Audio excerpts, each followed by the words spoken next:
Oi, galera, bom dia. Bom dia, senhora.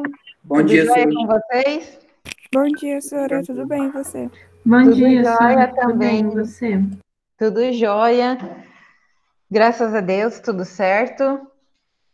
Animados, já tá chegando as férias. Eu acho que vocês já estão fazendo contagem regressiva, né? Oi, Vicky, bom dia. A Paula tá falando que tá.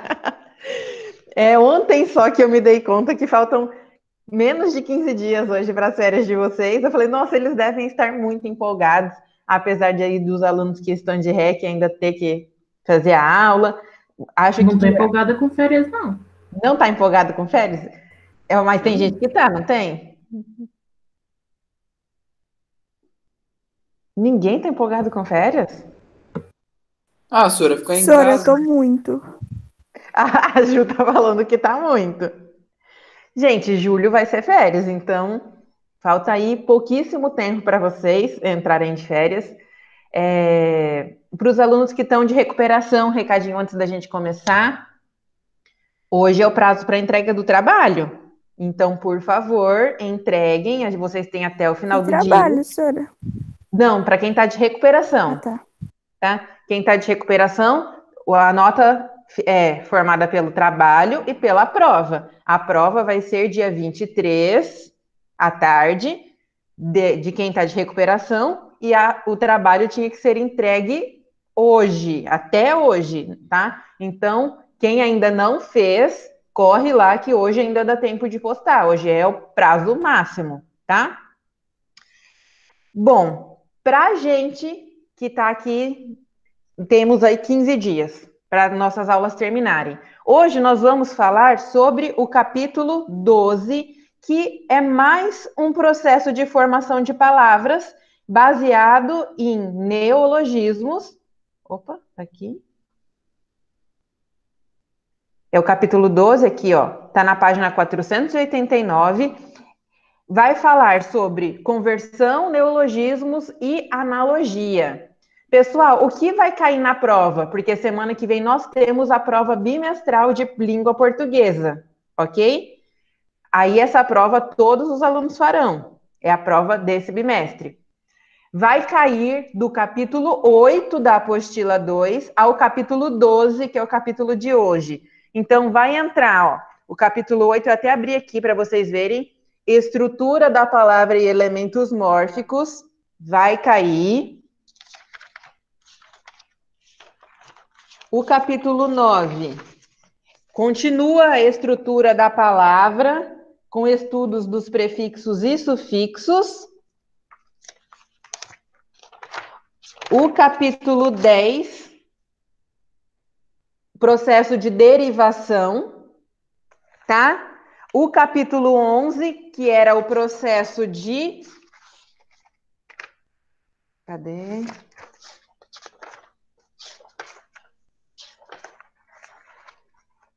Composição, ok? E o capítulo de hoje, certo? Como eu sempre disse para vocês, nas aulas no bimestre passado, e continuo dizendo, não vai ser aquela prova cabulosa, monstruosa, tá? A gente precisa ter enraizado os principais conceitos a respeito dos temas que a gente viu nas aulas anteriores. Por isso, hoje eu quero dar para vocês o capítulo 12, que é um capítulo curtíssimo, vocês vão ver, e fazer no segundo tempo uma revisão do conteúdo. A gente retomar lá brevemente, desde o capítulo 8, fazendo uma retomada do que já foi visto, para que vocês já tenham a noção do que vai cair, tá certo? Paulo falou aqui, Júlio não vai mudar nada, vai estudar de dia, de tarde para ficar.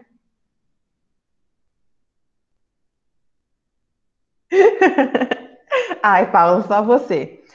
Tudo bem, galera? Ficou claro essa questão da prova? Acho que é melhor Ficou escrever, assim, senhora. tá? Então, Senhora, calma, eu terça não que entendi. vem, Quais capítulos são? ó, terça-feira, vou até escrever aqui, ó, dia 23 do 6, Prova de língua portuguesa. Ai, sai daqui.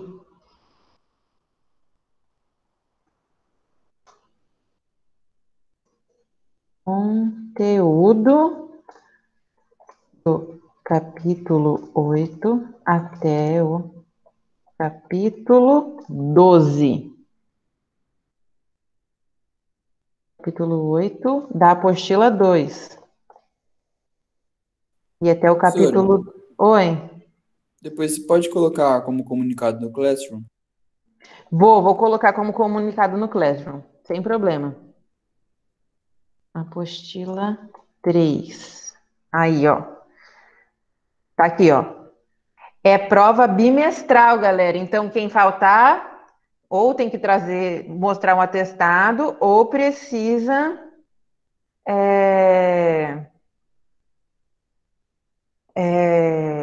provar, ou então para depois fazer a prova à parte. Então, não faltem, não deixem. As provas estão sendo disponibilizadas para vocês no Classroom, né?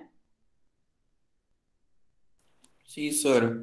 Sim, então vai acontecer da mesma maneira, vocês já vão entrar fazendo a prova. Então, às 9h10 começa a nossa aula, às 9h10 vai ser disponibilizada a prova para vocês. Vocês vão ter o período de uma aula para fazer. No segundo período, eu entro para a gente comentar o resultado, tá? Para a gente corrigir a prova junto, certo? Ok. Tá, joia? Mas eu vou deixar isso tudo bem claro lá para vocês no Classroom depois. Bom, turma, vamos então, para a gente terminar o nosso conteúdo da prova, para o capítulo 12, que é o capítulo que a gente vai encerrar o processo de formação de palavras. Nós já vimos a derivação, a composição, e agora nós veremos esses outros processos que são formadores de palavras, mas são menores, não de menor importância, mas abrangem um número menor de palavras, ok? Aqui ele faz essa contextualização e ele pergunta se a gente já nunca passou um tempo, algumas horas, stalkeando o Facebook de alguém. E eu tenho certeza que aqui todo mundo já fez isso, porque até eu, que sou mais velha, já fez. Às vezes, já fiz. Às vezes, quando a gente é mais adolescente, a gente conhece alguém, ou quer saber da vida, ou vê um cara meio gatinho e quer ver mais fotos, o que a gente faz? A primeira coisa, procura o nome no Facebook, não é? No Instagram, adiciona Stalkeia, né? e fica stalkeando, exatamente. E até o próprio verbo stalkear, que a gente trouxe para a língua portuguesa, passa por um processo de apropriação, né? A gente pega o termo stalker do inglês, traz para o português, e não bastasse pegar o termo que já é de outra língua, a gente coloca uma vogal temática nele para formar um verbo novo, stalkear, que é a ação de ser stalker, de ficar observando alguém, ao invés de a gente falar que, sei lá, que está investigando, não é? Então, o que a gente faz? A gente compõe essa palavra por um processo aí de sufixação, não é? Coloca lá um verbo e depois a gente tem, inclusive, as desinências verbais que vão surgindo. Sempre que uma nova palavra surge, como, por exemplo, stalkear ou printar, a gente acha bonito, a gente dá um print e manda para as BFF, não manda? Dá um print ou printar alguma coisa. Existia essa palavra? Também não, né? A gente tinha o print screen, virou o quê? Também transformamos no verbo printar, e tem o substantivo o print, que a gente também acabou trazendo para a nossa língua. Essas palavras são criadas e automaticamente, com o passar do tempo, com a mobilidade da nossa língua, o que está acontecendo? Elas estão sendo popularizadas, ou seja, acaba sendo inerente ao falante de português, principalmente aos envolvidos com a tecnologia, que são a maioria, nós sabemos que pela extensão do nosso país ainda não são todos, mas que a maioria das pessoas tem um grande acesso à internet ou ao menos a um celular e vão acabar compreendendo e entendendo o que esse vocabulário quer dizer, não é? E Por que esses vocabulários surgem? Por que surge muitas vezes a necessidade do uso de estrangeirismo ou de aportuguesar o estrangeirismo? Pela própria necessidade que a gente tem de produzir novas palavras diante dos diversos contextos que a gente está inserido. Então, o português vai se modificando porque o nosso cotidiano se modifica, porque a sociedade se modifica e exige que nós nos modifiquemos.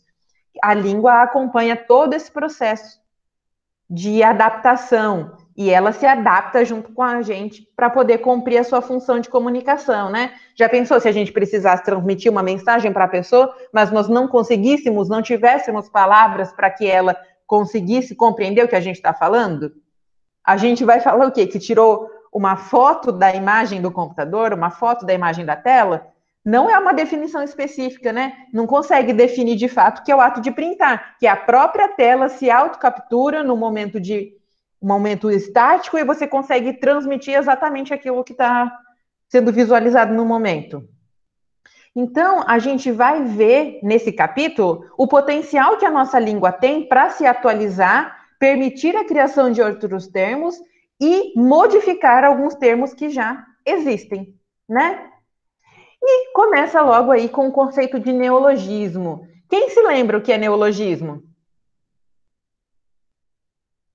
São tipo novas palavras, senhor?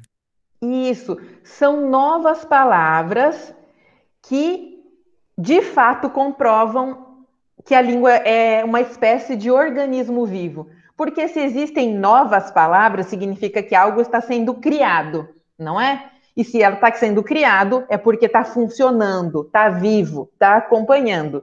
E essas palavras, elas vão se espalhar com diversos... Não preciso ter somente uma palavra graficamente nova, mas eu posso ter um novo uso para uma palavra antiga, tá? Os neologismos são um exemplo dessa versatilidade da nossa língua. Observem agora aqui, ó, a definição do próprio termo neologismo, ó. O neologismo, a gente viu, né, que nós tínhamos alguns radicais gregos e latinos na aula passada. A palavra neologismo vem exatamente da composição de diversos radicais. Olha lá, é o termo grego neo, novo, mas logia, que é ciência, que vai indicar que existe uma palavra recém-criada ou com um novo sinal gráfico ou com um novo significado, tá? Para criar um neologismo, o que é necessário? É necessário que a gente tenha um falante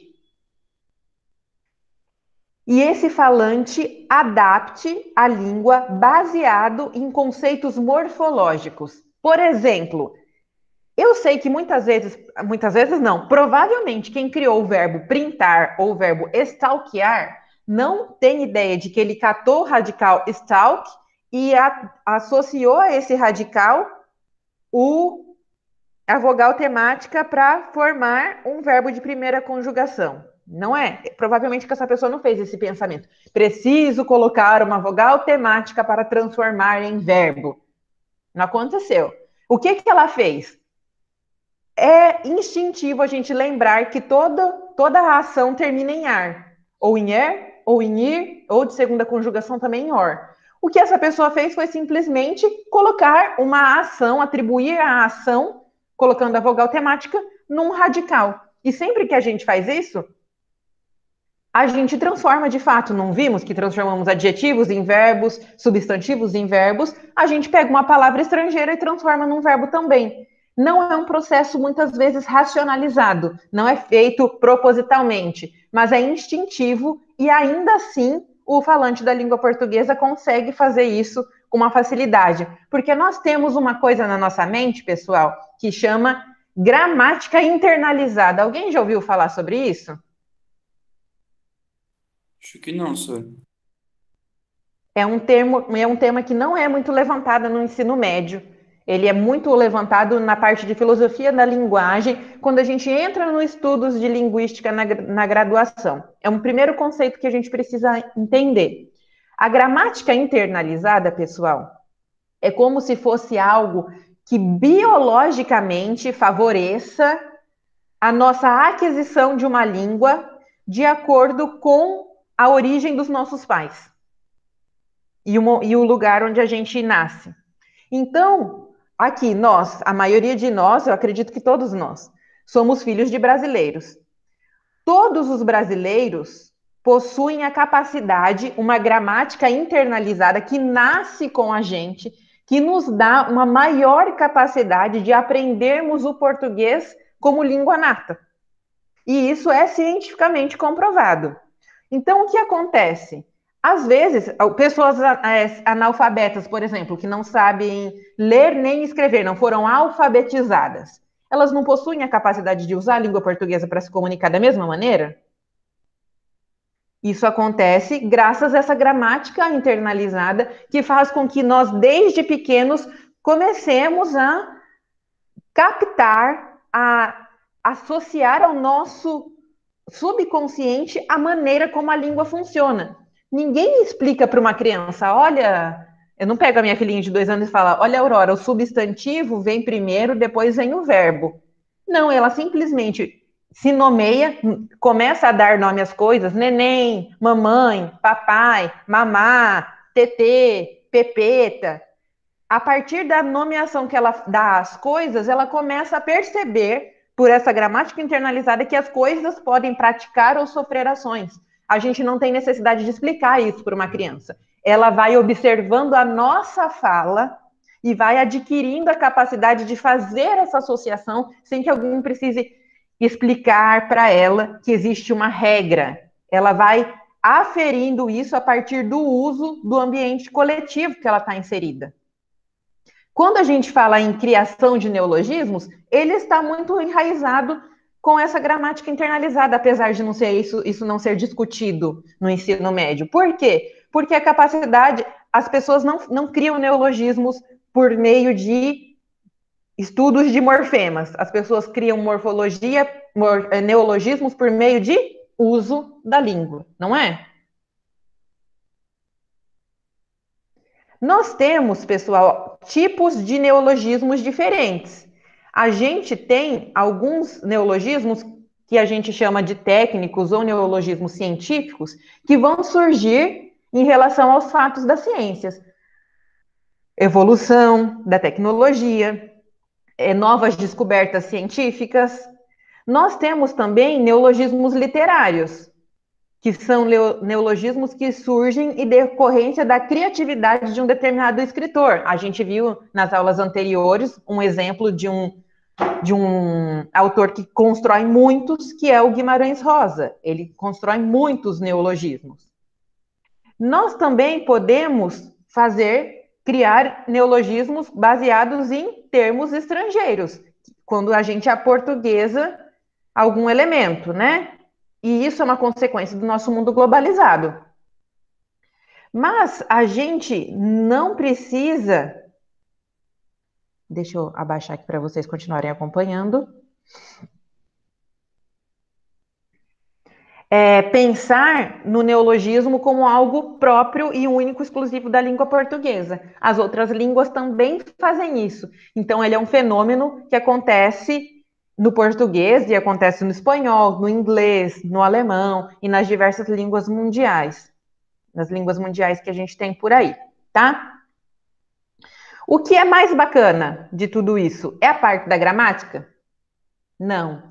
O fato mais legal, mais curioso, é que nesse universo da comunicação, o que a gente tem?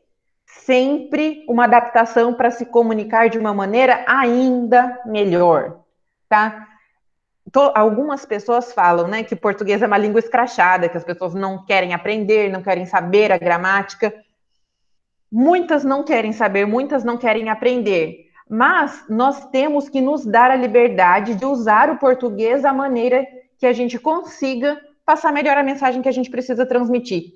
Algumas línguas, os falantes são tão arraigados, são tão enraizados na gramática, que deixam de se expressar porque não conseguem construir novos termos. Não querem, acham que é errado, ou que de alguma forma vão estar infringindo a língua se ela não se manter pura. E hoje em dia a gente sabe que com essas misturas de povos, essa facilidade de comunicação, isso não existe mais, né?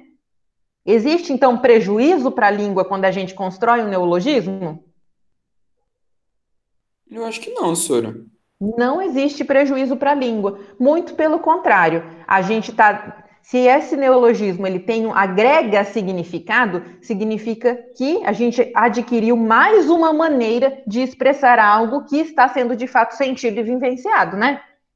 Então, o neologismo não pode ser visto como perda de característica ou valorização somente de algo que é estrangeiro. Muito pelo contrário, é uma tentativa. Quando você é portuguesa, você não está usando somente o termo estrangeiro, né? Quando você é portuguesa, você tira a língua daquele cenário dela e traz para o seu.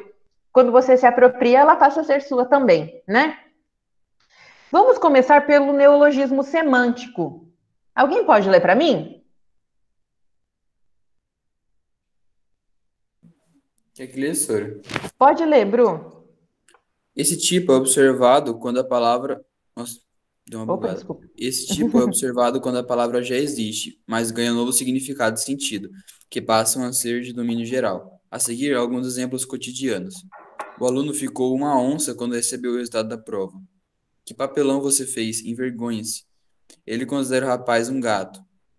Quando chegou à festa, sua única intenção era causar. Conseguiu arranjar um bico para sobreviver.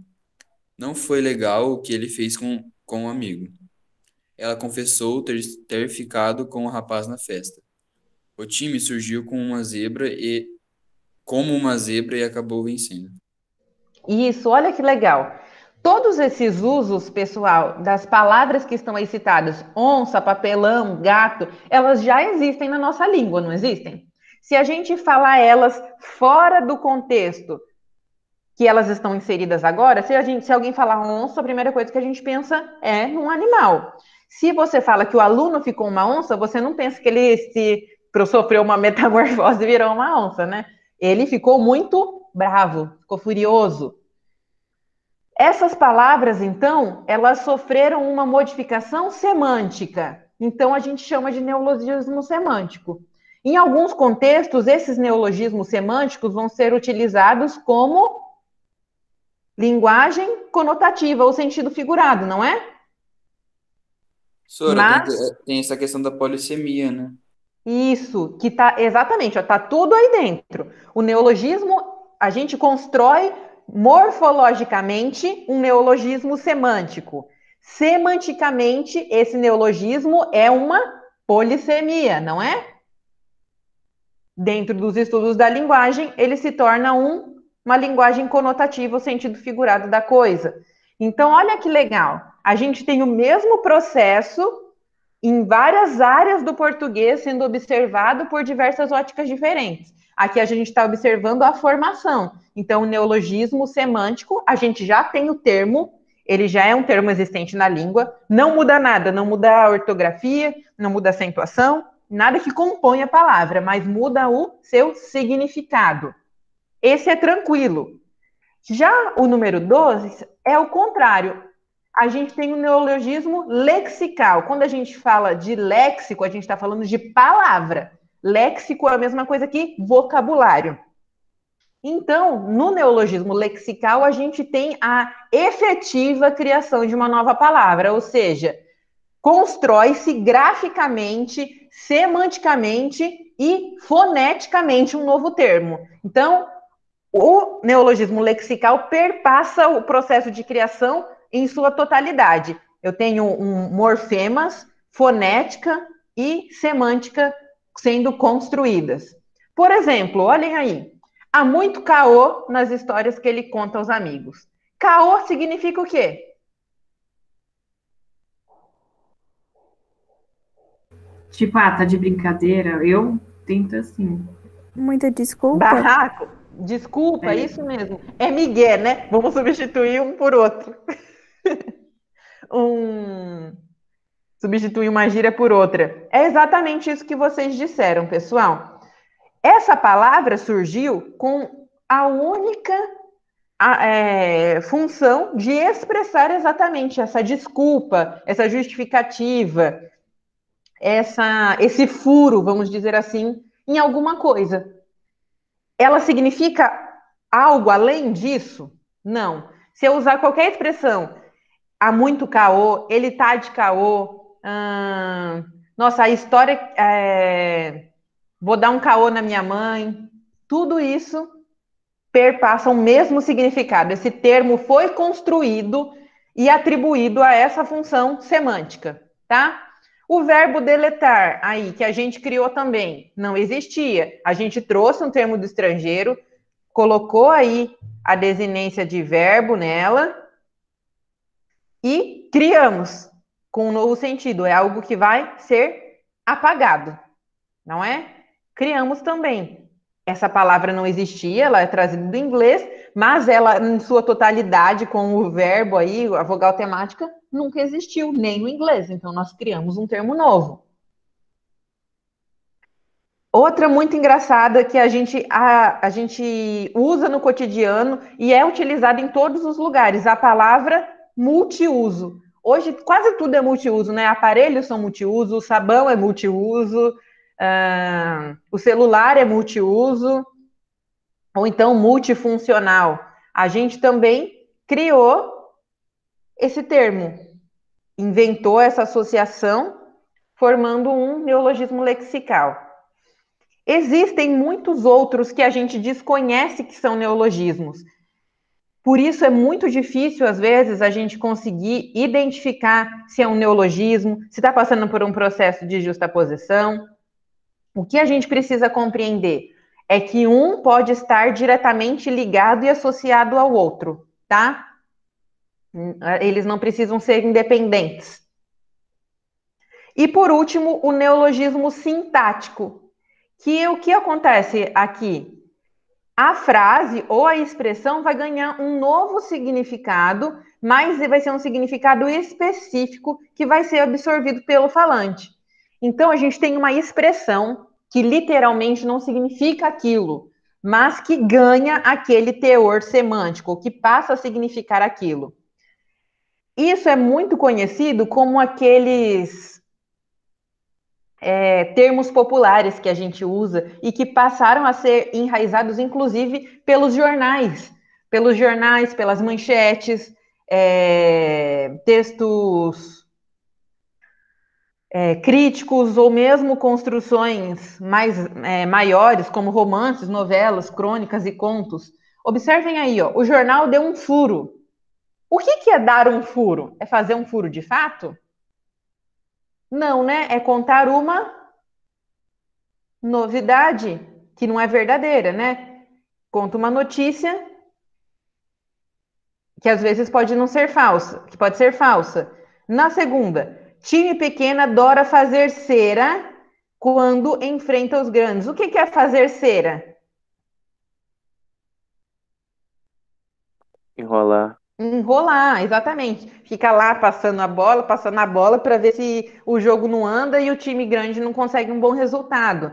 Olhem essas expressões, elas não significam literalmente o que querem dizer, mas elas juntas, por que é neologismo sintático? A sintaxe não estuda a relação entre as palavras, juntas, ou seja, estabelecendo relação umas com as outras, elas conseguem agregar um outro significado. A gente tem mais um exemplo aí, ó, que eu acho muito legal. O casal resolveu dar um tempo. Ah, marcou lá, ó, daqui 2 horas a gente volta. Não, não é assim. Na expressão dar um tempo significa um afastamento, um período de reflexão, um período em que a união vai ser, entre aspas, dissolvida, mas que talvez exista a possibilidade de voltar. É como se fosse uma pausa no namoro, né? No relacionamento. Teoricamente existe, na realidade dificilmente alguém consegue manter, né? Dar um tempo. Mas é uma expressão que já tem esse sentido. Quando se alguém fala para o namorado, vamos dar um tempo, você não precisa explicar para ele o que vai acontecer. A gente já sabe o que significa. Pode falar, Alan. Pode ser considerado um eufemismo? Dar um tempo para término? Isso. Eu acho que não. Aliás, depende do que a pessoa de fato está querendo, né, Alan? Porque a gente sabe que muitas vezes a pessoa dá um tempo porque ela não tem coragem de terminar, não é? Sim. Às vezes a pessoa dá um tempo porque ela não vai falar para você, olha, eu quero terminar. Aí, com o afastamento que esse tempo produz, a consequência acaba sendo o término. Pode soar para algumas pessoas como um eufemismo. Para outras, não. Às vezes precisa de um tempo mesmo para refletir se é aquilo que ele quer, se não é, se é aquela pessoa, se interessa por outra, ou porque está se sentindo sufocado, ou às vezes porque está vivenciando um problema no relacionamento que não quer, ama aquela pessoa, mas não está sabendo lidar com um determinado problema no relacionamento. Então, esse tempo pode sim, dependendo do contexto em que ele está sendo empregado, ele pode sim ser um eufemismo para o término, de fato, né? Outra expressão aqui, ó, resolveu a prova de cabo a rabo. Gente, pensa, o que é de cabo a rabo? Pensa literalmente, de cabo a rabo. Resolveu inteira, né? Resolveu inteira, resolveu do início ao fim, sem dificuldade, geralmente. Quando você faz de cabo a rabo, você pega uma sequência desde o início e faz tranquilo, sem muita dificuldade, sem empecilhos. É mais Mas uma. por que de cabo a rabo? Eu não sei também, até o rabo a gente até entende, né? Porque rabo é a última parte, então até o fim. Agora, a parte do cabo, eu vou ser sincero, que eu não entendo. Na minha cabeça, tá? Não sei se é isso. Quando a gente pega uma coisa pelo cabo, o cabo geralmente é o início, né? E, por exemplo, uma faca. O início da faca é no cabo, uma enxada. O início da enxada é no cabo. Então, eu penso que o cabo é o início e o rabo é o final. Mas o cabo é uma associação com um objeto, né? E o rabo com um animal, porque é o fim do bicho. Mas, eu vou ser sincera, se é isso que levou à construção dessa expressão. O Paulo, que aí é o rei do... Cadê você, Paulo? É exatamente isso que eu pensei? Não é isso? Nunca ouviu falar?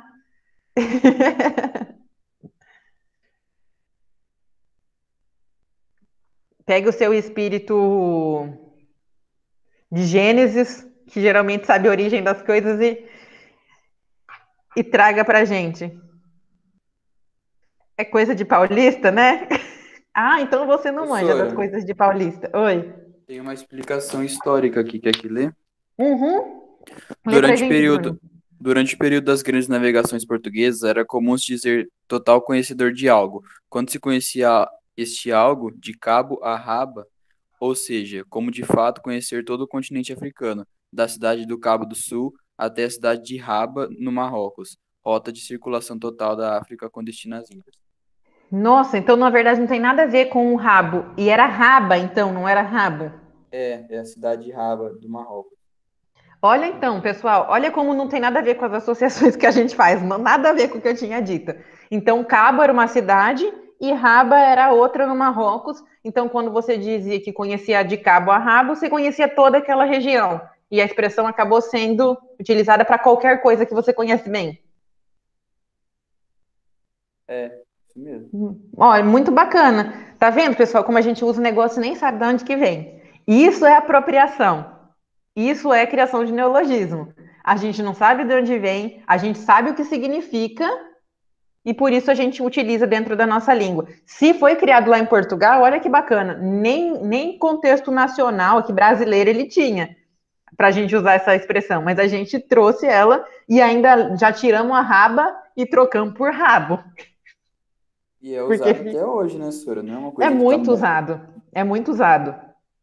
E essas expressões aqui, elas são tão conhecidas, são tão populares, que a gente sempre diz para vocês, né? Ah, vai colocar um estrangeirismo na redação? Coloque entre aspas. Vai colocar uma expressão como essa, que é muito popular na redação? Coloque entre aspas. Essas expressões a gente põe entre aspas por quê? Porque são populares, fazem parte da fala. Mas a gente não tem nenhuma dúvida de que elas são conhecidas. Tanto que são, inclusive, utilizadas em textos jornalísticos com muita frequência. E por quê? Porque realmente, provavelmente, até o cara lá no sertão do Nordeste, se você falar para ele que fez uma coisa de cabo a rabo, ele vai saber o que quer dizer. Já estão na nossa língua, semanticamente, sendo utilizadas há muito tempo. Aí nós temos, pessoal, o neologismo no nosso cotidiano. E ele vai também perpassar pelo texto jornalístico. Quando a gente usa, por exemplo, o termo laranjas, que ele dá aqui. Uma laranja é uma fruta. Um laranja, se você ler no jornal, é o quê?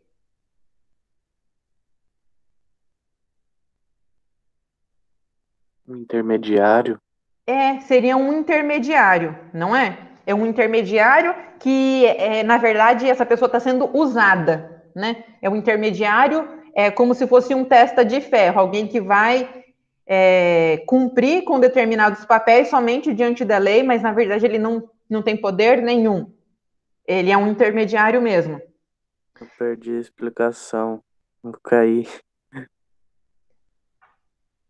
Quem que está falando? Alan? Eu saí do nada. E às vezes acontece, Alan. A gente estava falando aqui que nos textos jornalísticos é muito comum a gente ver neologismos. E esse termo laranjas, por exemplo, é um que aparece muito. É um neologismo semântico, né? A gente já tem essa palavra, mas ela passa a ser utilizada com outro sentido. Vai ser uma empresa laranja, uma empresa de fachada, né? Aliás, uma pessoa laranja vai ser alguém que estabelece uma relação intermedia, mas não tem função nenhuma. Quando a gente fala também, nossa, aqui na minha vizinhança tem muitos gatos, ou então que as empresas de energia sofrem altas perdas anuais devido a gatos, vamos pensar nas grandes metrópoles. Esses gatos são gatos literais? Não, né? Gato é uma gambiarra para roubo de energia. Também, novamente, temos um neologismo semântico. São populares, já são enraizados, já foram enraizados na mídia e cumprem uma determinada função social. Quando a gente informa alguém que o fulano é laranja, já sabe o que é a função que essa pessoa está exercendo. Quando você fala que na sua casa tem um gato, já sabe que tem uma gambiarra lá dentro. É Prof, errado? Pode falar. todo neologismo é ambíguo? Não, ele não vai ser ambíguo. A ambiguidade, na verdade, para o neologismo, está em quem desconhece o uso da linguagem, do significado, entendeu? Entendi. Porque, Mas vamos é supor, polissêmico, não é, senhor? é polissêmico, mas não é ambíguo. Porque nós precisamos ter a capacidade de observar o neologismo dentro do contexto que ele está inserido. E por que ele não é ambíguo? Porque se ele estiver funcionando em sentido literal, é um significado que não é neológico. Se ele estiver funcionando como neologismo, como uma palavra nova, aí é outro significado e aí sim ele é um neologismo. Tudo é polissemia, Bruno. A capacidade dele ter dois significados é polissemia. Ambiguidade vai do aspecto de quem lê, de não conseguir identificar qual é o significado desses dois que está sendo atribuído, né? E também de quem constrói o enunciado, né? Às vezes a gente sabe que o problema não está em quem lê, mas o problema está em quem escreveu, que não esclareceu a ambiguidade, né? Sim. Depois de falar aqui, pessoal, sobre os neologismos no nosso cotidiano, que ele fala muito sobre textos jornalísticos, a gente também pode pensar nos neologismos dentro da literatura. E a gente já discutiu bastante isso, né? A gente tem o Rui Barbosa, o Monteiro calma aí. Monteiro Lobato, que fazia bastante neologismo, principalmente no sítio do Pica-Pau Amarelo. Eu não sei se vocês já tiveram curiosidade de ler, ou se já leram sem curiosidade mesmo, porque tem algumas escolas que impõem, né, no período da educação infantil, que seja lido, que seja estudado. Monteiro Lobato. Mas, nas renações de Narizinho, eles criam vários verbos, porque a Narizinho vai viajando por vários reinos junto com a Emília. Alguém já leu? Só tem Olha, eu li quando era bem pequena, mas eu não lembro. Tipo, eu tinha acho que uns 10 anos, mais ou menos. Então, geralmente é quando a gente é bem pequena. Eu li, eu nunca gostei de Monteiro Lobato, pessoal, eu vou ser muito sincera, não é um autor que me apetece, nunca gostei do Sítio do Pica-Pau Amarelo. Mas eu tenho todos os livros, porque né, na escola que eu estudava no Objetivo, até a quarta série eram aqueles livros obrigatórios do bimestre. Todo bimestre tinha que ler um livro do Monteiro Lobato, que era um determinado volume do Sítio do Pica-Pau Amarelo. Então eu acabei lendo, mas não é uma coisa, por exemplo, que eu goste. Achava meio bobo. Mas ele cria alguns verbos como caranguejar, camaronar. O Manuel Bandeira tem um poema que ele cria para Teodora. Eu não me lembro da história, mas eu não sei se ela era namorada, se ele era uma moça que ele admirava ou se era a esposa dele. Mas ele tinha uma afeição por ela. E aí, como ela chamava Teodora, ele cria para ela o verbo te adorar. Tanto fazendo uma associação com o próprio nome dela, quando te adorar, né? De ter adoração por alguém, de exprimir uma admiração e um sentimento unânime por uma pessoa. Então, esses neologismos, eles aparecem sempre na literatura. Depois eu vou pedir, inclusive, para a Kátia falar para vocês um pouquinho sobre isso. Nós também, como eu disse, o Guimarães Rosa é o mestre. Vocês acham que nunca tiveram curiosidade e se não entrarem numa graduação de letras, que nem eu, nunca vão ter a obrigação de ler. Mas se um dia tiverem curiosidade de ler um livro maravilhoso, de muito difícil a leitura, tá? Leitura muito complexa, mas que depois que você consegue pegar o fluxo de compreender que ele cria neologismos infinitos, você consegue semanticamente compreender exatamente tudo o que ele está falando. Ele fala, ó, ele cria, por exemplo, sempremente. O que é sempremente? Se uma coisa ela é sempre, ela tem um sentido de tempo, não é? E se a gente coloca o mente, ela torna-se um advérbio. Então, sempremente é uma coisa que você faz de modo constante. Olha que bacana essa construção. Desemendar, mas não era com o sentido de desemendar, tirar uma coisa que está emendada na outra. Era com o sentido de descontinuar. Então, ele deixa de fazer, deixa de seguir um determinado caminho, por exemplo. Ele desemendou. É muito bacana esse neologismo também. Qual o nome do livro? Grande Sertão Veredas. Vou pegar até aqui para vocês verem que é o meu livro de estante.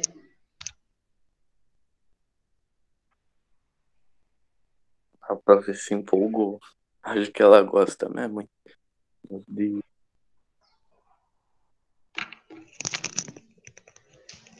Se alguém quiser emprestado, eu posso emprestar.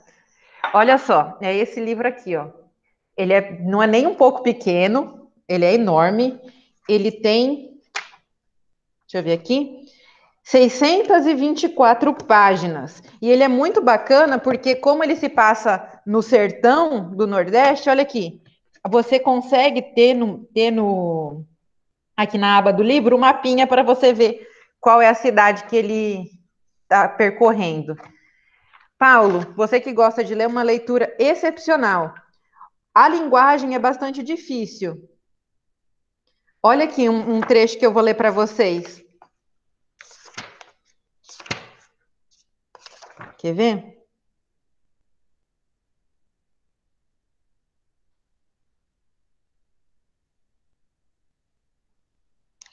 Ele fala com muito nordestinês mesmo, ó. Daí em diante, os mistérios do princípio elucidam-se progressivamente. As digressões revelam-se começos de rotas convergentes. Episódios que pareciam deslocados se reatam ao tronco da narração. Mais para frente. Aí é uma fala, ó. Não faz viva lei em mim não, amor de Deus, seu Zebedel, por perdão. E Zé Bebelo jogou um pobre uma cédula de dinheiro e gritou: amonta aqui, irmão, na garupa. Trouxe um outro para com a gente jantar. Esse era ele. Esse era um homem. Para Zé Bebelo, melhor minha recordação está sempre quente e pronta.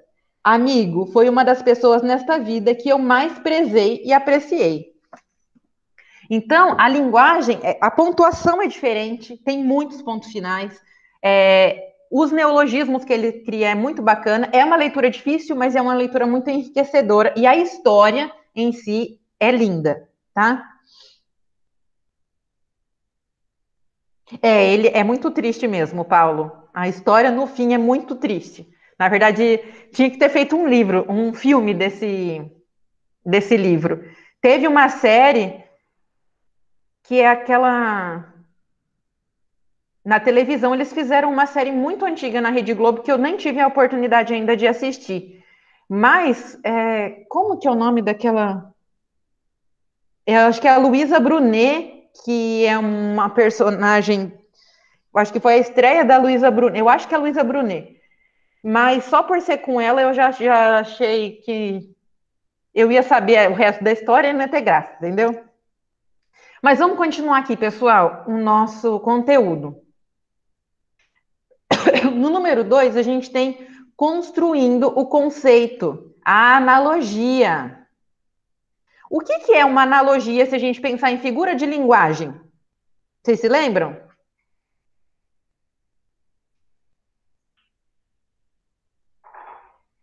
Alan, se você gosta de chorar lendo, esse é o livro, viu? Vocês se lembram, galera, o que é o conceito de analogia? Em figura de linguagem? Ou em técnica de redação mesmo? Quando a gente tece uma analogia, a gente constrói uma analogia, o que a gente faz? Compara? Isso, existe o estabelecimento de uma comparação em diversos aspectos, né? Não é isso que acontece? A gente traz um aspecto, vamos supor, de um problema e compara com um aspecto de uma outra coisa. Pode ser um outro momento da sociedade, um organismo, uma outra Semelhança, né, instituição. Sora? Isso, você estabelece uma relação de semelhanças. Muitas vezes as analogias são construídas para que as pessoas consigam compreender melhor o que determinada coisa dentro do seu tema representa, para atribuir valor, para que a pessoa entenda o que aquele objeto, coisa, a pessoa representa para outra. É muito interessante no sentido de estabelecer, atribuir, agregar valor, né? Eu sei se aquilo tem mais valor, menos valor, de acordo com as relações que eu estabeleço dentro da analogia. Alguém pode ler para mim aqui, construir do conceito de analogia? O número 2?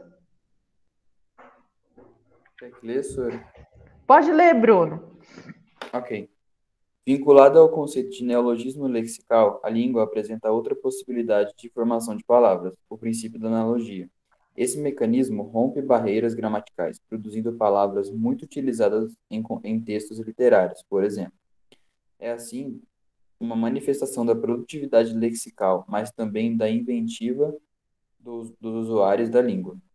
Para se formar uma palavra segundo tal princípio, basta que se tenha um conhecimento prévio de duas palavras que possuam uma parte em comum, que seja possível entender a significação barra função da outra parte.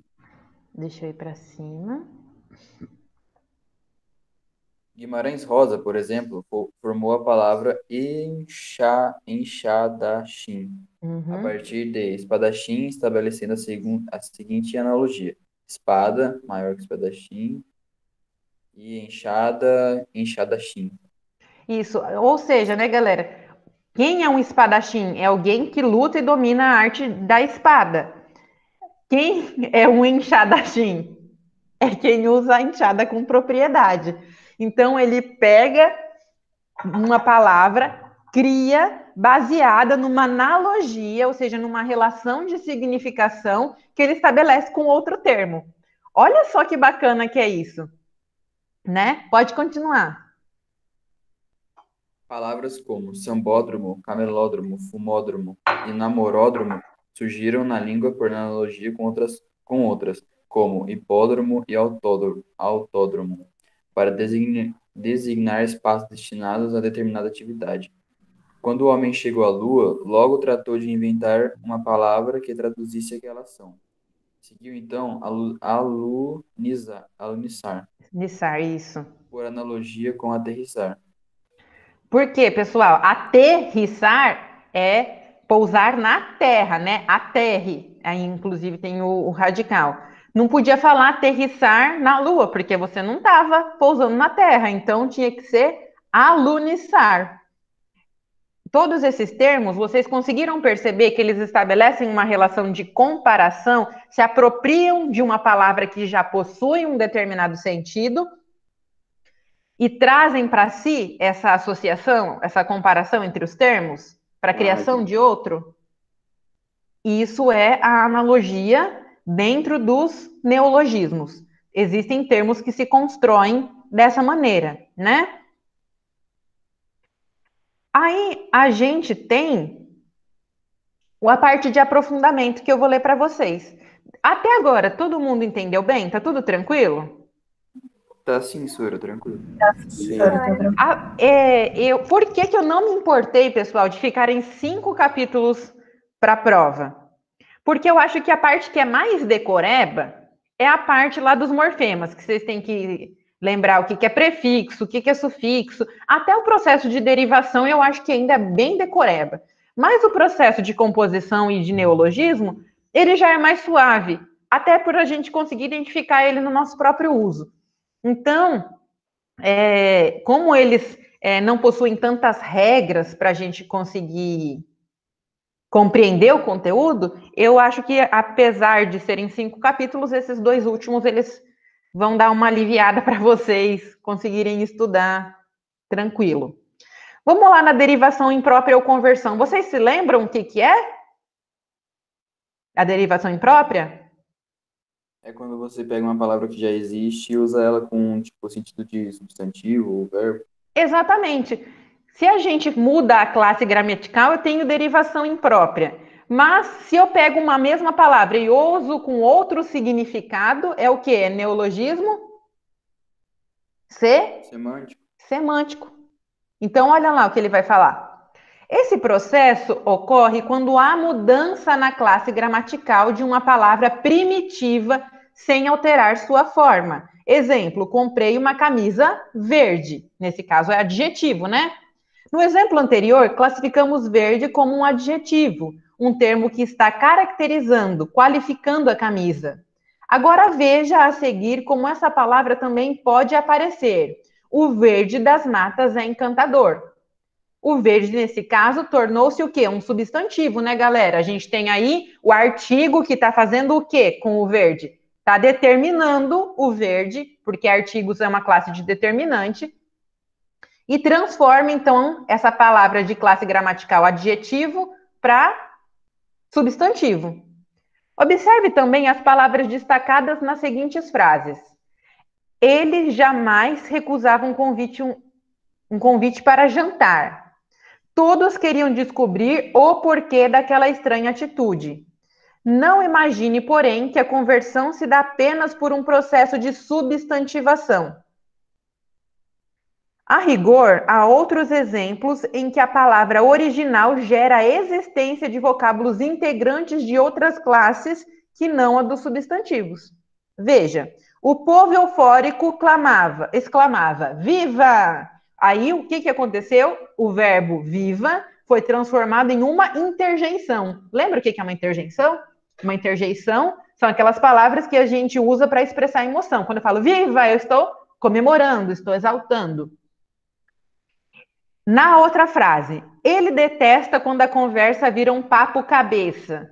Aí, cabeça está sendo transformado de um substantivo, que é uma extremidade de algum elemento, para um adjetivo. Ser cabeça é ser inteligente, um papo com alto nível intelectual, né?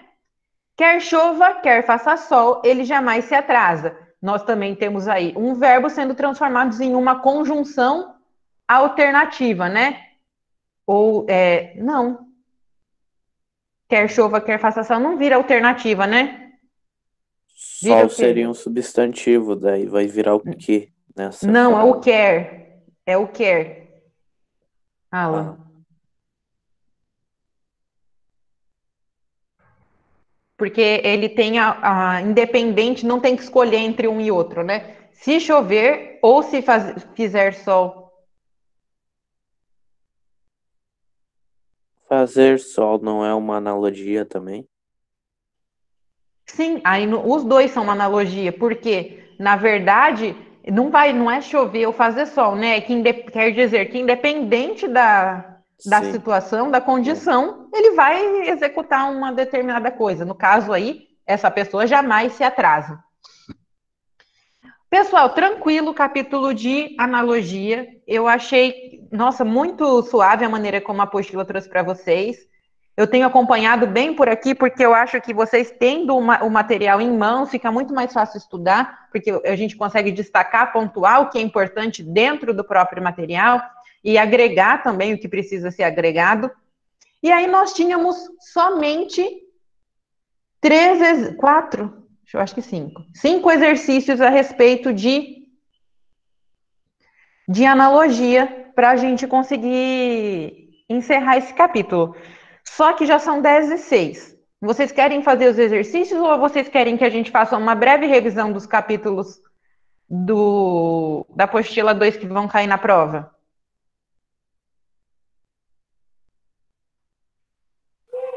Sora, Ju, se você Carol, quiser o que vocês fazer preferem? revisão, só tipo retomar, assim. Eu também prefiro uma Por redação. mim, pode ser a revisão também. Revisão? Então vamos lá. Deixa eu abrir aqui o capítulo 8, o livro 2, espera aí. Bom, pessoal, agora então que a gente encerrou, vamos começar a retomar pelo menos os capítulos da apostila 2, que são os que a gente já viu há um tempinho, né? Devem estar menos frescos na cabeça de vocês. Que é a partir do 8 que vai cair na prova.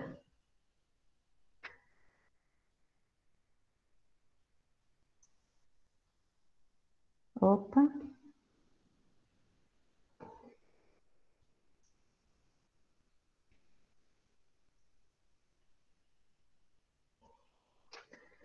Eu cliquei no 2. Cliquei no 1.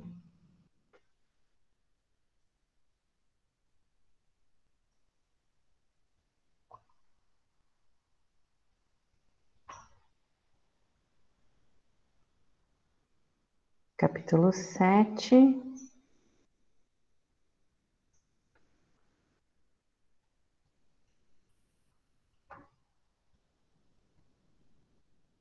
Nove.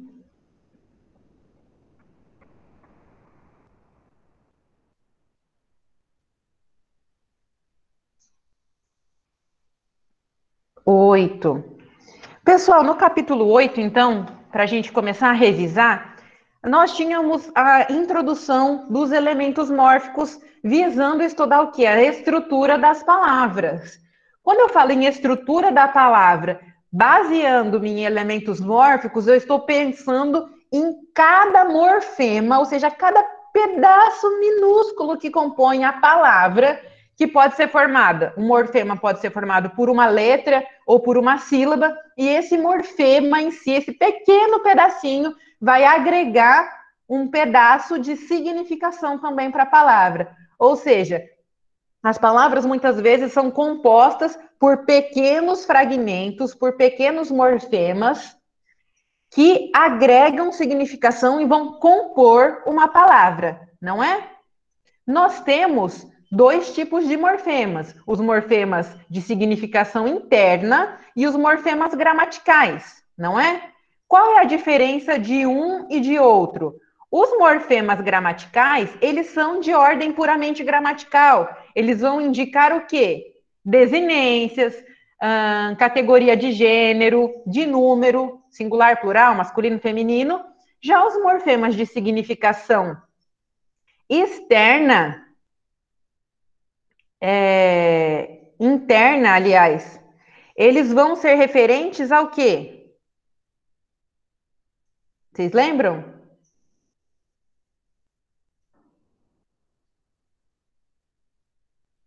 Lembram que era de significação interna?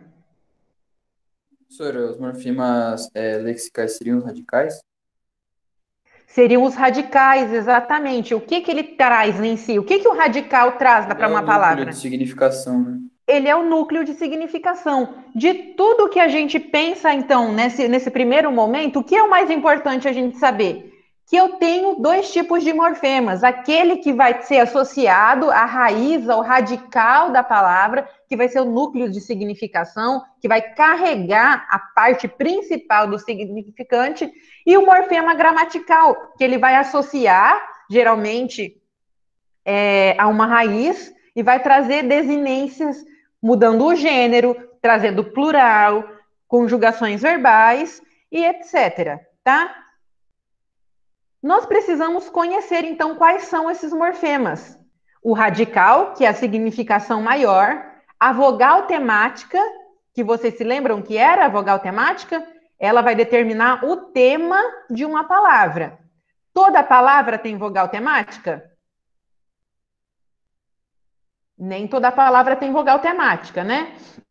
Mas a vogal temática, ela auxilia a gente a construir o tema, que é o radical mais a vogal temática.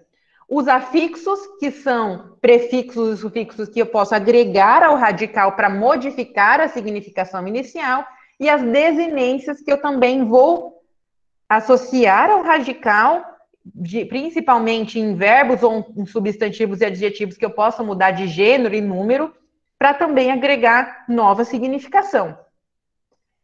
Quando eu falo de radical, eu tenho aí, e isso pode fazer estrelinha, bolinha, que é importante para a nossa prova, as palavras cognatas. As palavras cognatas são aquelas palavras que pertencem à mesma família etimológica. E a etimologia é a origem, né? Possuem o mesmo radical. Nós temos as palavras primitivas, que são as palavras que dão origem a outras, e as palavras derivadas, que são as palavras que são originadas a partir de outras, que são as primitivas. Mas, se o radical permanece o mesmo, nós chamamos essas palavras de palavras cognatas. A gente tem alguns exemplos aí, mas a gente pode pensar em pedra. Pedra é original, a gente tem pedregulho, pedreiro, pedrisco, pedrada, todas derivadas de um mesmo radical. Quando acontece a modificação de um radical, nós vamos dizer que essa palavra, esse radical, ele é um radical alomorfe. O que é um radical alomorfe? É quando o radical se altera graficamente para cumprir uma determinada função. Olha lá, no exemplo aqui, ó, vida. Vida, o radical é vid, mas ele é alomórfico, ele se modifica para vita, para construir vital, vitalidade, né? Vitalício, que são todas palavras cognatas de um radical alomorfe, tá? Olha aqui, e isso tá legal, tá aqui, ó. No grupo vida, vital, vitalício, vitalidade, a palavra vidente não tem nada a ver com as demais. Porque vidente não se relaciona semanticamente com vida, apesar de começar com vid, tá? Num segundo plano, nesse capítulo, nós temos também a identificação do radical. Por que é importante a gente identificar o radical, pessoal? Porque a partir do radical, a gente sabe que o que vem coladinho com ele é a vogal temática. E a vogal temática, ela é o elemento mórfico que vai dividir os vocábulos em grupos. Ou seja, as classes, né? Existem os verbos e existem os nomes. Verbos já são o estado ou fenômenos da natureza. Nomes são os substantivos e os adjetivos.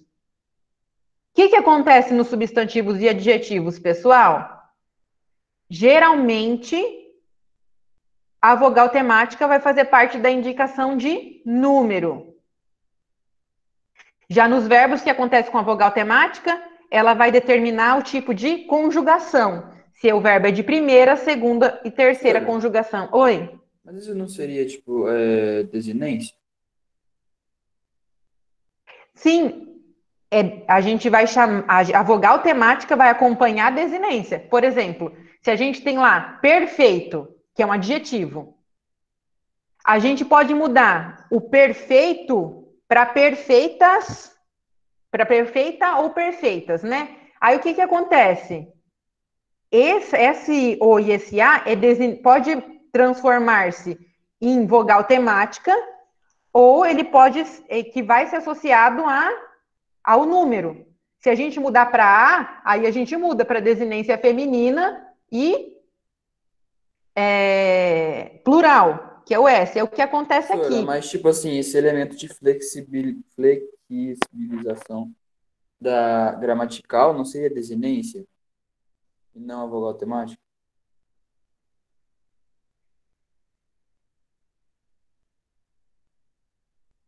Sim, ele é desinência. Mas algumas palavras, olha aqui. Quer ver? Vou achar aqui para você.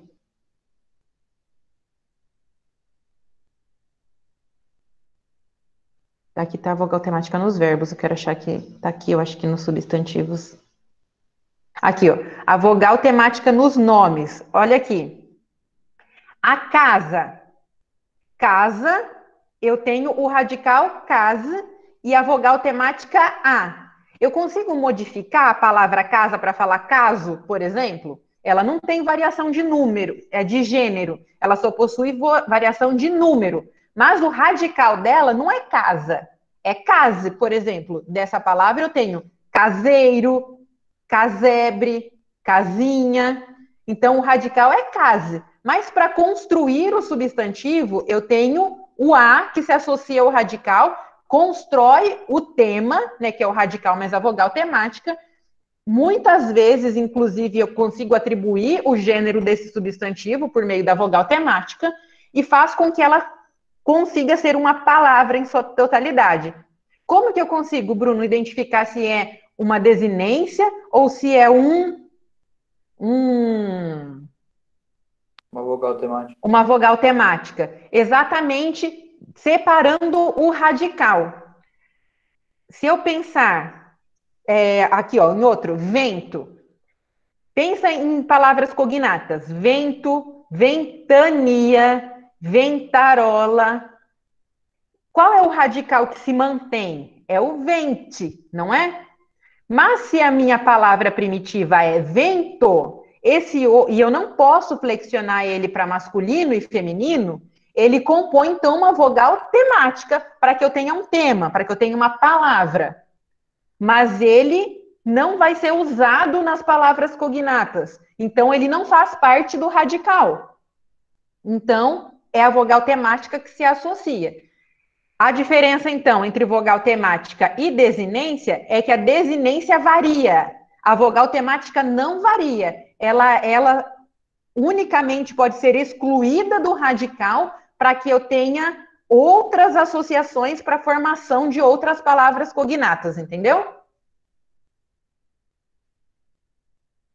Sim, senhora, mas, tipo, no caso, essa vogal temática dá para identificar porque a palavra casa ela não tem variação de gênero, né? Exatamente. Se ela tiver Mas no variação de caso, gênero, tipo assim, se a palavra tem essa possibilidade de variar de gênero, essa vogal não seria temática, seria uma desinência, certo? isso, exatamente. Como o perfeito que eu estava falando. O perfeito você muda para perfeita, que é desinência de gênero. Ou para perfeitas, que é de gênero, e colocou essa é de número. Mas eu tenho alguns adjetivos, lembra, que não se modificam dependendo do referencial, seja masculino ou feminino. Por exemplo, alegre. Uma menina pode estar alegre ou um menino pode estar alegre. O radical, mas se eu for mudar essa palavra, por exemplo, alegremente, alegria, que é outra palavra cognata também. Qual é o radical que se mantém? Alegre, sem o E. Então, na palavra alegre, como radical é o alegre, é que transmite a significação maior, o E está aí associado como vogal temática. Ele não compõe o radical. A vogal temática, então, ela só vai ser identificada porque ela não varia mesmo, é o que você disse. Se eu colocasse aí na palavra alegres um S para transformar em plural, alegres, como ficaria?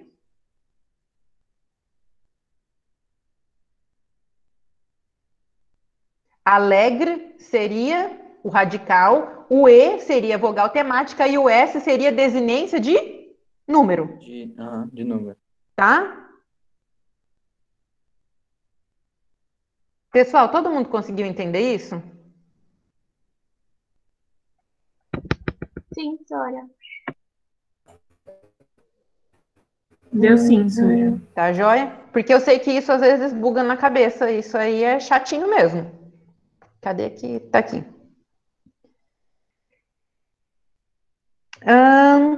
E aí aqui a gente tinha a parte da vogal temática. Nós tínhamos também as palavras atemáticas. Bruno, essas aqui é que são chatinhas da gente identificar. Que alguns verbos e alguns nomes, ou seja, substantivos e adjetivos, não possuem vogal temática. Ou seja, eles são atemáticos. Eles terminam em vogal ou em consoante. Tônicos terminam em consoante ou vogal tônica. E o radical é o próprio vocábulo todo. Por quê? Se a tonicidade está no final, não existe necessidade de uma vogal temática para terminar a palavra. E aí, não precisa, a gente não agrega nenhuma vogal temática e a palavra em si, em sua totalidade, é o radical. Que acontece, por exemplo, com sol, ar, farol. Olha lá, ó. Rol, a gente tem a última sílaba tônica, não preciso colocar farolo para terminar uma vogal, porque já tem a tônica ali. Cajá, bambu, essas palavras, então, elas constituem radicais, sem vogal temática. O que acontece também com verbos no indicativo, né? Que é o que tem aí. Amo, como, peço, em que não existe a necessidade da associação com a vogal temática. O que a gente precisa lembrar é que, além dessas vogais temáticas, nós teremos as desinências, que são a parte das palavras que podem variar para masculino e feminino nos substantivos e adjetivos, plural e singular também, e nos verbos, que vão indicar tempo e modo, que é o que está aqui, e tempo e número, não, pessoa e número, tempo e modo. Essa parte aqui, pessoal, tá vendo aqui essa parte dessas tabelas? Fazendo de primeira, segunda e terceira conjugação, precisa decorar o que é cada tempo. Por exemplo, pretérito imperfeito indicativo, o final do verbo é vá ou vê na primeira conjugação. Precisa decorar tudo isso? Não, tá? Isso aqui não vai ser exigido de vocês. Vocês sabem que isso nunca é cobrado numa prova do Enem, que vocês tenham isso aqui decorado. O que vocês precisam saber quanto às desinências modo temporais e as desinências número pessoais? Vocês precisam saber identificar quando ela existe, quando ela não existe, quando ela se refere ao número e à pessoa, e quando aquela desinência está se referindo ao modo e ao tempo, tá? O que é importante vocês conseguirem também aferir ali quando vê um verbo? Os elementos, tirar o radical e observar o elemento que marca a flexão, tá? Vocês conseguindo separar o radical do que marca a flexão, quando a gente sabe, por exemplo, que mos indica a primeira pessoa, que ist, ou is, ou des costumam marcar a segunda pessoa. Se você tem alguma conjugação verbal completa na sua cabeça, presente do indicativo, presente do subjuntivo, vocês já vão conseguir identificar a pessoa. Não tem necessidade de conseguir determinar qual é o tempo certinho para cada terminação. Isso eu não vou cobrar de vocês, tá? porque seria muita histeria querer que vocês decorassem tudo isso. Tudo bem nesse capítulo? Mais alguma dúvida? Não? Vamos para o capítulo 9.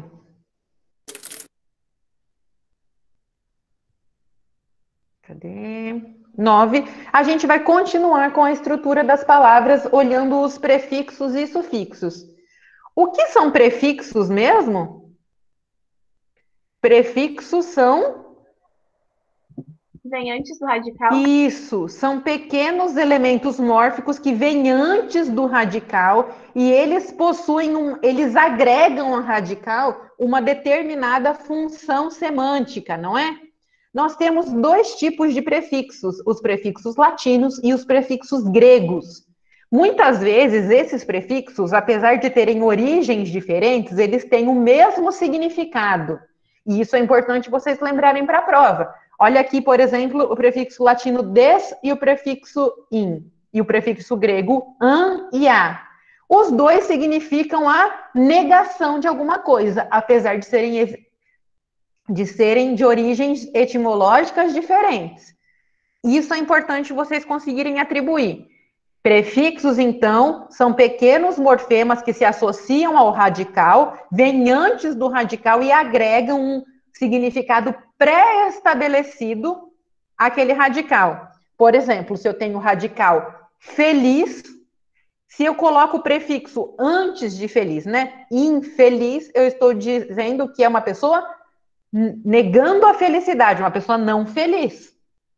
Assim como se eu pegar o radical moral e colocar o prefixo a, fica amoral. Então, eu nego a moralidade.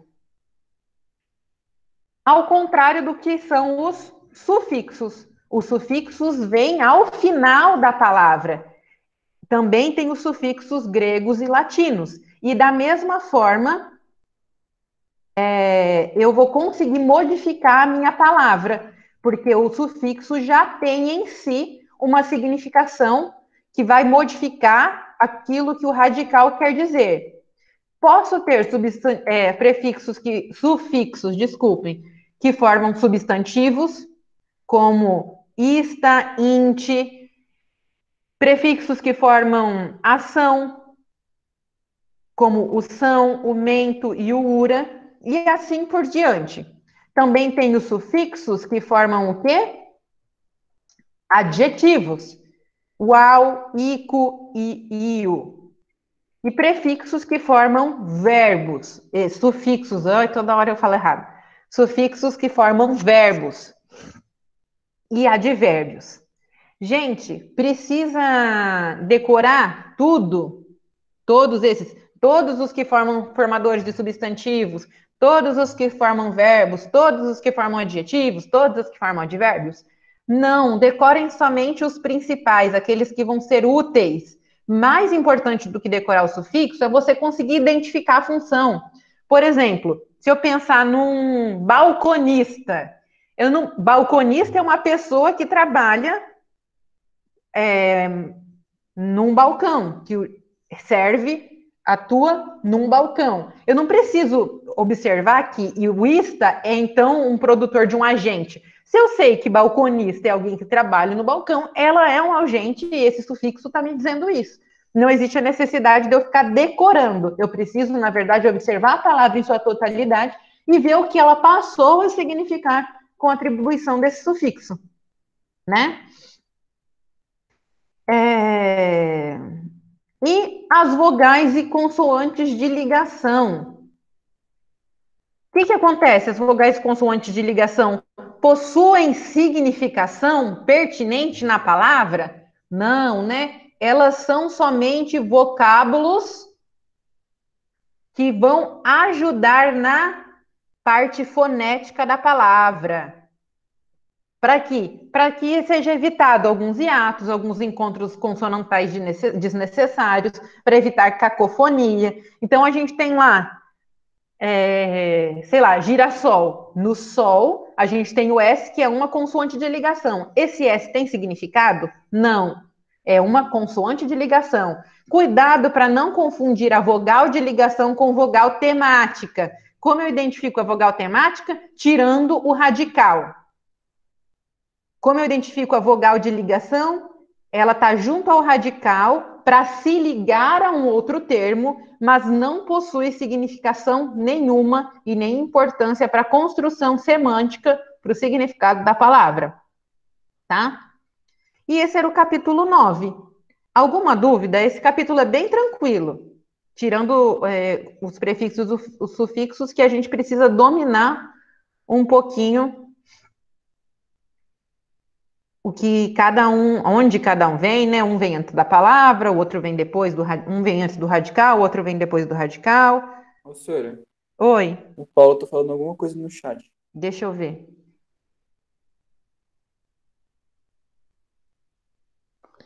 Não, eu não vou dar todas as aulas seguidas, porque a minha aula terminaria 11h05, né? Mas eu não dei intervalo para vocês. Então, eu vou liberar para vocês daqui 20 minutinhos.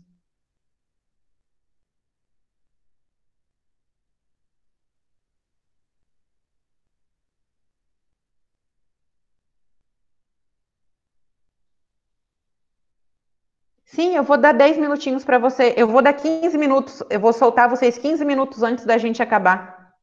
Antes de acabar o nosso tempo, que seria até as 11h05 a nossa aula. Mas eu não dei intervalo para vocês. E a gente tem esse intervalo quando a gente está presencial, né?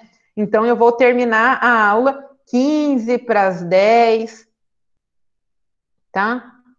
Não tem, na verdade, a minha intenção é rever esse capítulo, porque eu acredito que o capítulo 11 e 12 já estão fresquinhos na cabeça de vocês. Então, eu vou ver esse capítulo agora e a gente encerra, tá? Para vocês poderem descansar. Eu sei que está bem pesado. E eu não pretendo, pessoal, manter esse ritmo de 2 aulas sempre. É porque agora a gente está no fim do bimestre e eu achei que seria interessante a gente dar uma discutida nos capítulos hoje, para tirar esse tipo de dúvida mesmo que vocês estão tendo agora, tá? No capítulo 10, a gente começava com os processos de formação de palavras pelo processo de derivação. O que é o processo de derivação? O processo de derivação pressupõe que eu tenho uma palavra primitiva, ou seja, uma palavra que tem o radical, um núcleo base de significação, e dela eu produzo outras palavras. Então, o que eu preciso saber inicialmente? Palavras primitivas não resultam de outras. Palavras derivadas resultam das formas primitivas. Essas palavras, elas podem ser simples e compostas. O que determina isso? A quantidade de radicais que a compõem. Então, uma palavra simples é uma palavra com um único radical. Uma palavra composta é uma palavra com 2 ou mais radicais. Uma palavra simples: sol, chuva, saia. Uma palavra composta: beija-flor. Pode falar. Alguém falou? Eu não ouvi. Ui? Foi a minha irmã gritando aqui, desculpa. Acontece. As minhas pequenas não estão hoje aqui, não sei se não estar escutando também. Mas não é pequena não, prof. Isso aqui não tem vergonha na cara. Eu tô ouvindo a risadinha. Tá ouvindo? Que bonitinha. Quantos anos ela tem? 13. Nossa, mas parece uma criança. É uma criança, prof. Bom, então, os processos de derivação sempre vão permear palavras que vêm de outro radical primitivo, não é? Derivação, então, já pressupõe que é uma palavra formada a partir de uma outra, que traz o seu radical inicial, que traz a significação primeira ali. Quais são os tipos de derivação? Temos a prefixal ou a prefixação. Na hora da prova lá, vocês podem colocar os 2 nomes, tá? E eu vou entender o que vocês estão querendo dizer. O que é uma derivação prefixal? Quando eu atribuo um prefixo na palavra e construo uma palavra nova. Por exemplo, descrer, peguei o radical crer, coloquei um prefixo nela e criei descrer.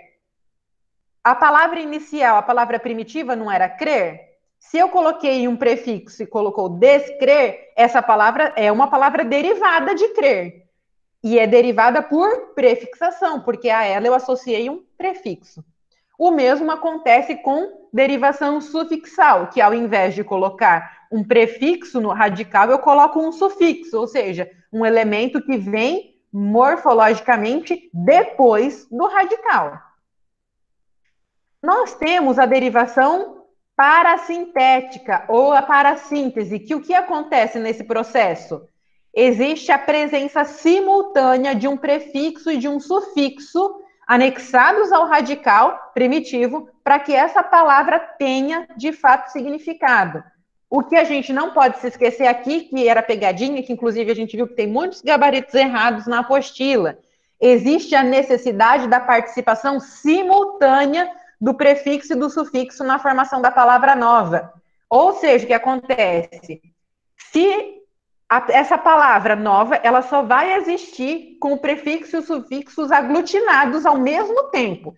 Se eu tiro o prefixo e o sufixo, ela não funciona sozinha, né? É o exemplo que ele dá aqui, ó, muito bacana. Desalmado. Tem a parassíntese por quê? Alma é o radical, não existe a forma desalmar ou a forma almado. Então, se eu tirar o prefixo e o sufixo, a palavra não existe, né?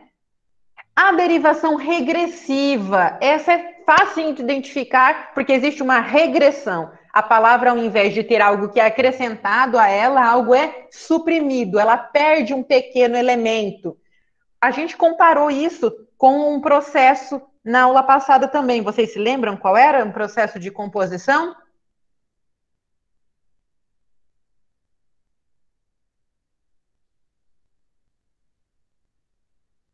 A derivação regressiva, a gente suprime um pedacinho da palavra e transforma ela. Por exemplo, em gritar, eu tenho um gritar, 6 letras.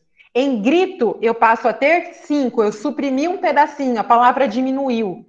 É regressão, regride, diminui a forma dela original. A derivação imprópria, que é quando a palavra muda alguma parte na sua estrutura morfológica? Não. A derivação imprópria, ela ocorre devido à mudança da classe a que pertence a palavra. Ou seja, eu transformo um substantivo em adjetivo, ou um adjetivo em substantivo, que é o que geralmente acontece, um verbo em substantivo, por meio de determinantes, de acordo com o contexto que eu coloco a palavra, não é? Eu posso também transformar uma conjugação, posso transformar N classes, tudo depende do contexto. É difícil o processo de derivação? Não, mas ele tem muitos para serem lembrados. Então, eu acredito que dos processos formadores, ele é o que mais traz problema. Indo para a apostila 3, a gente tem o capítulo que a gente viu semana passada, que é o processo de composição. A gente tem composição por justaposição, em que os radicais não perdem nenhuma parte, só se associam um ao lado do outro, ou por hífen, ou por meio de vogais e consoantes de ligação. Já na composição por aglutinação, as palavras perdem um pedacinho de si para se submeterem a uma única sílaba tônica, lembra? Então, a gente tem uma perda gráfica ou fonética e a gente vai ter as palavras se subordinando por um único acento tônico. E dessa palavra, desses dois radicais, eu crio uma nova palavra, né? E aqui eu tinha, né, os radicais de origem grega e de origem latina. Isso aqui é bacana, isso aqui vocês vão precisar memorizar alguns, porque preciso saber o que é prefixo e o radical. Se eu tenho associação de prefixos, eu faço o quê? Processo de derivação. derivação, então, eu tenho prefixos e sufixos se associando ao radical. No processo de composição, eu tenho, na aglutinação, 2 radicais se associando. Então, não tem nada de prefixo e sufixo. São 2 radicais de origem grega ou latina, mas os radicais também se associam.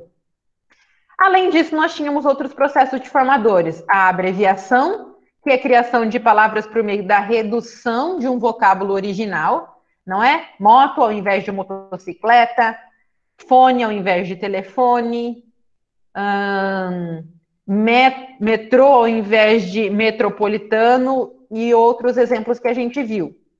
Além da sigla, que quando a gente pega as primeiras vogais iniciais de termos ou as primeiras sílabas para compor uma nova palavra, ou as onomatopeias, dentro ou a reduplicação, que vai compor, inclusive, a onomatopeia. Reduplicação é quando eu duplico alguma coisa, ou com sentido afetivo, Zezé, mamãe, bebê, ou então na onomatopeia, em que eu quero reproduzir o som de alguma coisa, de algum objeto. Tic-tac, ping-pong, zum-zum. Lembrando que a última que gerou dúvida era vai e vem. Vai e vem é reduplicação? Não, é o quê? Justaposição. Justaposição, isso mesmo, Letícia. Então, pessoal, essa aí a gente só comentou um pouquinho dos conteúdos. Vocês ficaram com alguma dúvida sobre o que a gente viu hoje, sobre o que a gente viu nesses capítulos? Tem alguma dúvida para a prova? Não, senhora. Não? Eu ia deixar os exercícios de neologismo como tarefa, mas eu não vou fazer isso. Eu espero que vocês façam os exercícios para treinarem para a prova, tá? Não vou deixar obrigatório vocês postarem lá, porque eu quero que vocês se dediquem ao estudo para a prova. Vou postar lá no Classroom o conteúdo da prova e o horário, tudo certinho, para que vocês possam se organizar para terça-feira que vem, tá? Ok, senhora. Vou dar um intervalinho agora para vocês não terem todas as aulas direto. Pessoal, qualquer coisa me mandem mensagem no WhatsApp, tá? Pessoal da recuperação, reiterando, é hoje o último dia para a entrega do trabalho. Vou fazer a chamada para a gente terminar. Ayla, Alan, Presente. Arthur, Bruno, Presente. Camila, Júlia, Presente. Lê, Aqui. Oxi, não me chamou, Sora? ainda não. Manu, é que eu tô chamando. Carol, não te chamei, Carol. Você tá aí? Presente. Manu, tá aí. Maria Eduarda Lima, Marcone, Maria Marcone. Tá só de... Maria não tá. Melissa Américo. Ah, apareceu. Oi, Miguel. Miguel tava quietinho hoje. Nayara tá aí. Já vi o microfoninho acendendo. Nicolas. Paulo. Tá aí. E a Vicky. Joia, todo mundo presente, ótimo. Gente, por que eu tô... Ah, eu tô aparecendo 2 vezes. Deixa eu interromper o compartilhamento. Bom, pessoal, fiquem com Deus, então. Bom dia para vocês. Estudem, que eu não quero dar nota baixa para ninguém, hein? Não vou fazer a prova mais difícil do mundo, mas vocês vão precisar se dedicar um pouquinho, tá? Até o final da semana, aí vocês vão ter as notas com as médias, se Deus quiser. Na semana que vem, tá? Não desce. Tá? Tchau, tchau, galera. Ok, Tchau, senhora. senhora, Tchau, obrigada. obrigado pela aula. Tchau. Bom intervalo, imagina.